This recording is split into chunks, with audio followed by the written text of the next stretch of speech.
আশুলিয়া ও গাজীপুর শিল্পাঞ্চলে অস্থিরতা কাটছেই না। সব কারখানা চালু হওয়ার একদিন পরই সহিংসতা, শ্রমিক ধর্মঘট, বিক্ষোভ ও ভাঙচুরের ঘটনায় ২২টি তৈরি পোশাক কারখানা অনির্দিষ্টকালের জন্য বন্ধ ও ৮টিতে ছুটি ঘোষণা করা হয়েছে। গাজীপুরে বুধবার বিক্ষোভ করেছেন বেক্সিমকো ইন্ডাস্ট্রিয়াল পার্কের শ্রমিকরা।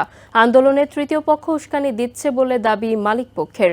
এদিকে শ্রমিকদের বকেয়া বেতন দ্রুত পরিশোধের নির্দেশ দিয়েছেন শ্রম উপদেষ্টা। সরকার পতনের পর থেকে বিভিন্ন দাবিতে অস্থিরতা চলছে সাভার, আশুলিয়া ও গাজীপুরের শিল্পাঞ্চলে। শ্রমিকদের দাবি পূরণ করে মঙ্গলবার আশুলিয়ায় অধিকাংশ কারখানা চালু হয়। তবে মালিকপক্ষের সঙ্গে কথার মিল না হওয়ায় বিক্ষোভ চালিয়ে যায় কয়েকটি কারখানা শ্রমিকরা। ধর্মঘট, বিক্ষোভ ও ভাঙচুরের ঘটনায় বুধবারও বন্ধ রয়েছে আশুলিয়ার অন্তত ৭০টি কারখানা। এর মধ্যে অনির্দিষ্টকালের জন্য বন্ধ করা হয়েছে ২২টি কারখানা। এছাড়াও অন্তত ৮টি কারখানায় সাধারণ ছুটি ঘোষণা করা হয়েছে বলে জানিয়েছে আশুলিয়া পুলিশ।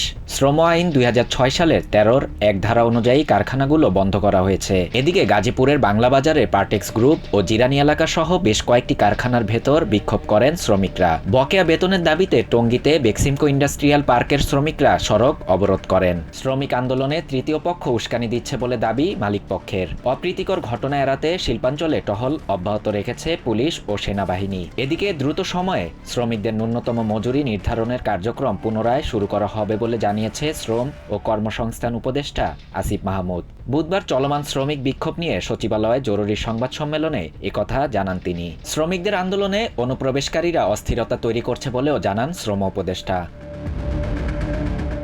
শাহরিয়ার শাফাত, TVN 24 news desk. New York থেকে সম্প্রচারিত TVN 24 টেলিভিশন বিশ্বজুড়ে বাঙালির কণ্ঠস্বর।